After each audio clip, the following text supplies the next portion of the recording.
When did you have no choice but to escape from your family? My father taught my brothers and I from an early age that women were beneath us, and we needed to spread our seed to as many women as possible. My family is especially large because all the men had about 7 to 8 women who each had 4 to 7 babies. Unfortunately, the male gene in our family was so strong that we hardly had any women to grow up around. Our fathers all told us, keep your head up and you can walk all over whoever you want. Your one true purpose in life is to reproduce and have fun. I watched my cousins beat their mothers and sisters for simple things like oversalting their food or forgetting to turn off the lights before bed. However, I always kept a good relationship with my mom. I helped heal her bruises and made her tea whenever she felt sad. She always cried in private with me, wondering what she did that was so bad that she was trapped by my father and his family. She always made me promise her that I wouldn't end up like them, that I would do better. When I turned 18, my father told me it was time for me to spread my seed. He took me to the nearby church where he met my mother, and all his brothers met their wives. I had one job: walk in there and find a suitable mate to bear my first child. He gave me a list of things to watch out for. Things like if she had illnesses, autism, or was related to the family. Apparently my cousin Jerry made that mistake and had to put his firstborn down. When I went to the church, I was immediately surrounded by love and music. Everyone had such warm smiles, and it was the first time I saw functional families after spending my entire life in the worst part of the South. Everyone knew I was new to the church, so I was greeted with hugs and even got invited to their community Sunday brunch at this local diner. At the diner, that's where I met her. The most beautiful girl I had ever seen. I'll call her Selena. Selena was having trouble getting the waiter's attention for some water,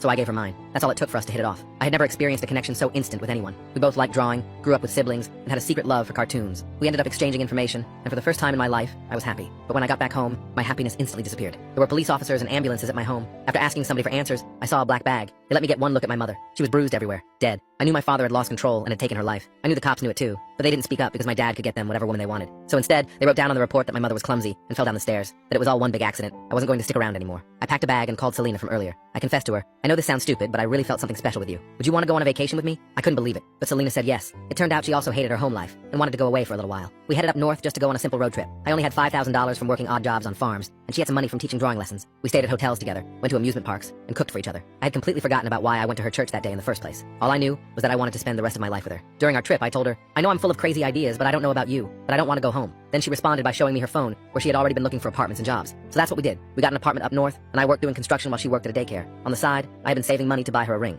The day I was going to propose to her, I saw police cars in front of my home. I rushed immediately to see if Selena was in danger, and then I saw a black bag. I told the officers I was the owner of the house and demanded to know what was going on. Inside of the body bag was my father. I couldn't believe my eyes. He was cold and lifeless. I looked around for Selena, and there she was crying in the back of a police car. I kissed her and told her everything was going to be all right, that we were going to figure it out. Not long after, Selena was going to be charged for manslaughter. What had happened was my father had broken into my home and tried to force himself onto Selena. He said that I took too long to spread my seed. Selena, in fear, beat him with a hammer from my toolbox. For a while, things weren't looking good. Selena was going to have to spend 10 years in prison. That was up until my brothers came to town. It turns out that when I left, it inspired some of my brothers to also leave as well.